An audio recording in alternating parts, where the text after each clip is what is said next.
जनाब डॉक्टर जावेद इकबाल साहब ने मोटिवेशनल स्पीकर हैं। आज बाबा कौम कायद आज़म रहमतुल्लाह अलैह का यौम पैदाइश है और हमेशा सरकारी सतह पर इसको मनाया जाता है, बातें की जाती हैं, स्कूल्स भी इसके हवाले से बात होती है, हम सिलेबस में भी हमेशा बचपन से लेकर आज तक पढ़ते आते हैं, बातें होती हैं, बच्चों को कायद आज़म रहमतुल्लाह के बारे में बताया जाता है। लेकिन बानी पाकिस्तान के जो अफकार हैं या जिस सोच के साथ पाकिस्तान बनाया, जिस तरह उन्होंने पाकिस्तान की बागडोर संभाली और जितना वक्त उनको मिला रब ताला की तरफ से चंद महीने उन्होंने जिस तरह चलाया, उसके हम करीब भी उसके बाद किसी भी रहनुमा को कहीं करीब भी नहीं देखते। कोई एक हमारे पास इसकी एक्सेप्शन भी नहीं है। इसकी क्या वजह है, कहाँ गड़बड़ हुई? डॉक्टर जावेद इकबाल साहब से बात करेंगे। डॉक्टर साहब, इसकी क्या वजह है? कायद आज़म रहमतुल्लाह अलैह के वाक़यात जब हम पढ़ते हैं तो रोंगटे खड़े हो जाते हैं कि जनाब उन्होंने काबीना में कह दिया, किसी से पूछा कि जी क्या कर रहे हैं लोग, तो उन्होंने कहा जी भी चाय वगैरह पी रहे हैं। तो उन्होंने कहा आइंदा घर से पी कर आएँ, ये गरीब मुल्क है, किसी को कोई चाय नहीं मिलेगी। अपना अगर खर्चा है तो अपने जेब से देते थे कि कोई सरकारी मुझे खर्च नहीं चाहिए। ये इतनी बड़ी उनकी मिसालें और बहुत सी हैं। इतने अपराइट आदमी, ऐसा इंसान जो कि मुखालफिन भी उनको मानते थे कि भाई इतना ही अपराइट ऑनेस्ट आदमी है कि इसमें कोई शक ही नहीं, झूठ भी नहीं बोलना। ये गड़बड़ कहाँ हो गई? उसके बाद कोई ऐसा लीडर करीब भी नहीं आया। जी उसामा बिल्कुल सही कह रहे हैं। अगर हम बिल्कुल एक सच्चाई के साथ देखें तो कायद आज़म रहमतुल्लाह अलैह के इंतकाल के फौरन बाद ही हमारे मुल्क में उस वक्त से लेकर आज तक कभी भी कोई पॉलिटिकल स्टेबिलिटी नहीं आ सकी। और अकेला आदमी जो है वो तो कुछ नहीं कर सकता ना, उसके लिए पूरी एक टीम चाहिए होती है। और कायद आज़म रहमतुल्लाह अलैह को इतना टाइम नहीं मिला कि वो उसी तरह की हम ख्याल टीम को डेवलप कर सके। और उनका जो विजन था वो बिल्कुल सीधा सिंपल था और उसकी बेस्ड दो कौमी नजरिया था, जिसमें एक्चुअली हमने चैलेंज किया था डिक्शनरी की डेफिनेशन को। डिक्शनरी में लिखा हुआ है कि कौम वो होती है जो एक जगह पे रहते हैं, एक जबान बोलते हैं, उनका तहजीब व तमद्दुन एक जैसा होता है। हमने ये कहा कि नहीं, ये थ्योरी हम चैलेंज करते हैं। हम ये कहते हैं कि जिसने कलमा पढ़ा हुआ है वो दुनिया के किसी भी कोने में रहता है तो वो एक कौम है। इस बुनियाद पर हमें एक खित्ता चाहिए जहां हम अपनी तमद्दुन, अपनी तहजीब के मुताबिक जिंदगी गुजार सकें। अगर ये एक बहुत बड़ा चैलेंज था, बहुत बड़ी एक हमारी हाइपोथेसिस थी और हमारे पास एक अपॉर्चुनिटी मिली थी कि अगर हम इसको साबित कर देते तो ना सिर्फ ये कि पाकिस्तान एक जन्नत का टुकड़ा बनता, बल्कि हम पूरी उम्मत मुस्लिमा को लीड करते और सबको इकट्ठा करते इस बुनियाद पर। लेकिन बदकिस्मती से उनके फौरन बाद ही हमारा पॉलिटिकल सिस्टम बहुत अनस्टेबल हो गया और वो लोग जो मुसलसल आते रहे, उसमें इंडिविजुअल अच्छे भी होंगे मगर एक निज़ाम के तौर पर जो मुल्क के वसाइल थे उनके इस्तेमाल के सिलसिले में बददियानती, उसके इस्तेमाल के सिलसिले में निग्लिजेंस, केयरलेसनेस हुई, जिसकी वजह से ना अवामुन्नास की तरबियत हो सकी, ना खवास की कोई तरबियत हो सकी। और आहिस्ता आहिस्ता वो बुरी आदत, जिनमें पहली बुरी आदत ये कि पैसा पहली वैल्यू के तौर पर हमारी नेशन के अंदर आ गया। पैसा बहुत जरूरी है मगर ये एक मीन्स है, जरिया है किसी मकसद को हासिल करने का। लेकिन हमारे यहाँ पहले नंबर पर पैसा। अब इस वक्त हालात ये हैं कि जो शख्स बड़ी गाड़ी पे आएगा, जिसके आगे पीछे हूटर वाली गाड़ियां होंगी, जिसने बड़ी कीमती सी घड़ी पहनी होगी, वो बड़ा होगा। चाहे वो किसी मस्जिद का इमाम है, यानी किसी मजहबी फिरके का बड़ा है, चाहे वो सियासी लीडर है, चाहे वो ब्यूरोक्रेट है। और दूसरी बात ये हुई कि हमने फर्द को फर्द के लिए तैयार किया, जिसके नतीजे में हर वो चीज जिसके साथ प्राइवेट लगा वो तरक्की करती गई, हर वो चीज जिसके साथ सरकार लगा वो नीचे जानी शुरू हो गई। तो ये एक बड़ी बदकिस्मती हुई है। लेकिन साथ ये है कि ऐसी दुख वाली बातें मुसलसल करते रहेंगे।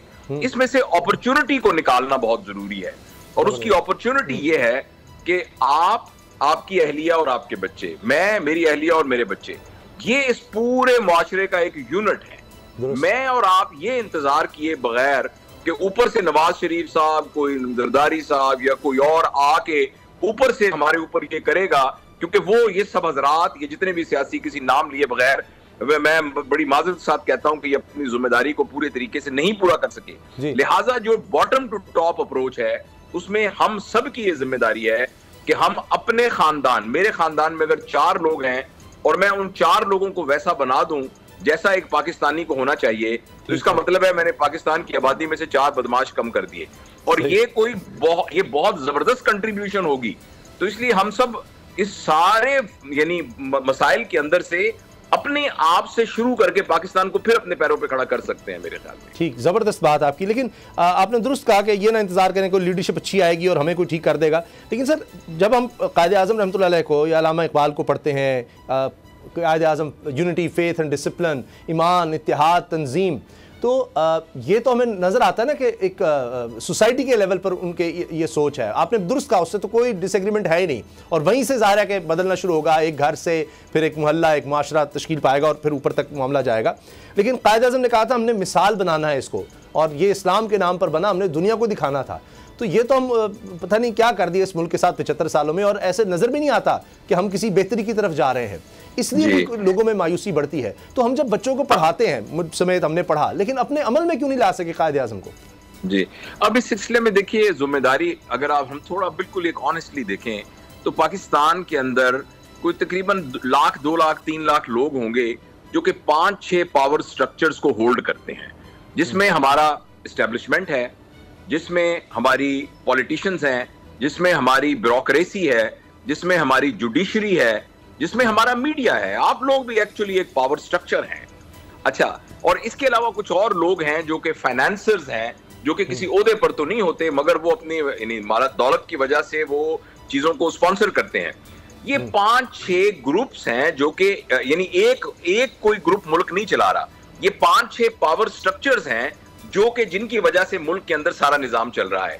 तो ये जो पावर स्ट्रक्चर्स के लोग हैं, अगर मुझे आप इख्तियार दें और या मुझे कहें कि भाई इसको ठीक करने के लिए क्या करूं, तो मैं इन सब के पांव पकड़ूं, इन सब को कहूं, एस्टेब्लिशमेंट के हेड्स को, पॉलिटिशियंस की सारी जितनी पार्टियां हैं उन सब के हेड्स को, ब्यूरोक्रेसी के जो टॉप लोग हैं उनको, जुडिशरी के टॉप लोग को, और मीडिया के हेड्स को, आप लोग डायरेक्शन तय कर रहे हैं माशरे की कि भाई ये सारे लोग बैठें और ये बैठ के एक लाइन बनाएं कि ये लाइन है पाकिस्तान के इस्तेहकाम की और ये लाइन है पाकिस्तान की। इस लाइन को कोई क्रॉस नहीं करेगा, सब लोग इस लाइन पर मुत्तफिक होंगे। ये हमारा इकोनॉमिक पॉलिसी होगी, ये हमारी फॉरेन पॉलिसी होगी, ये हमारी एजुकेशन पॉलिसी होगी, ये जो हमारी सेहत की पॉलिसी होगी। इसके नीचे नीचे हम आपस में कॉम्पीट करते रहें पोजीशंस को हासिल करने के लिए। तो इस तरह का कोई नेशनल कंसेंसस बनाने की जरूरत है, और मैं ऑनेस्टली ये समझता हूं कि अगर कोई इस पूरे कंसेंसस को मास्टर कर सकता है, ऑर्केस्ट्रा कर सकता है या हैंडल कर सकता है, तो वो पाकिस्तान की एस्टेब्लिशमेंट कर सकती है। क्योंकि इस वक्त मैं बिल्कुल आपको फ्रैंकली बताता हूं, establishment has to play a big brothers role, और इस वक्त जो है सबको इकट्ठा करना, इकट्ठा करके हमारे मुल्क के जो भी बड़े प्रॉब्लम है, यानी हमारा मिलिट्री और हमारी सिविलियन पावर के दरमियान जो भी इश्यूज हैं उनको बैठ के सॉर्ट आउट करने की जरूरत है। हमारी पॉलिसीज को इन 5-6 पावर स्ट्रक्चर्स को बैठ के सॉर्ट आउट करने की जरूरत है, और ये अगर बैठे तो ये कर सकते हैं सारे के सारे लोग। ठीक, अच्छा सर, चूंकि कायदे आज़म रहमतुल्लाह अलैह हमेशा नौजवानों से बहुत ज़्यादा, आप देखिए कि वो इंटरेक्ट करते थे, जितनी उनकी कोशिश होती थी। एक पब्लिक से अगर इनका इंटरेक्शन है वो अलग है, लेकिन नौजवानों, हम उनको उस वक्त के कॉलेजेस में जाते देखते थे, उनका रावल दस्ता हमें नजर आता है, सीनियर लोग भी थे उनके साथ, उसमें कोई शक नहीं है, लेकिन उनकी तवज्जो एक खास हमें नौजवानों की तरफ नजर आती थी।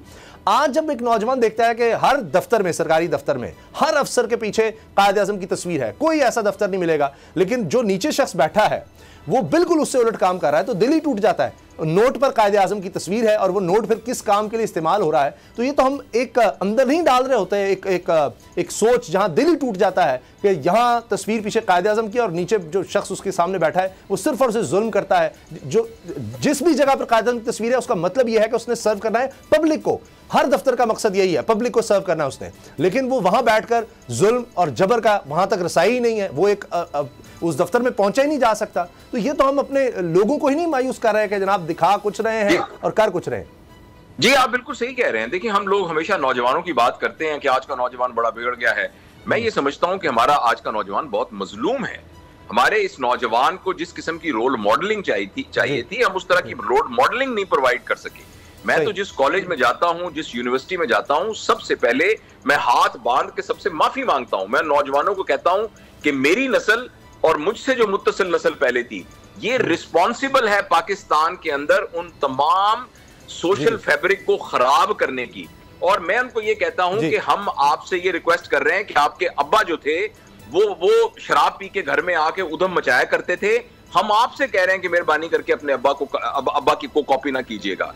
इंडिविजुअल अच्छे लोग हमेशा से रहे हैं, लेकिन इस बात में कोई शक नहीं है कि हमारे नौजवानों को बहुत बुरा रोल मॉडल मिला है। और अब अगर हमने फर्ज करें दोबारा अपने हालात को ठीक करना है तो अब हमें पेरेंटिंग पर, अपने आने वाली नई नस्लों पर काम करना पड़ेगा ताकि बेहतरी आ सके। बहुत बहुत शुक्रिया जावेद साहब, अब आपने हमें वक्त दिया। सब्सक्राइब करें और बेल दबाएं ताकि कोई खबर रह न जाए।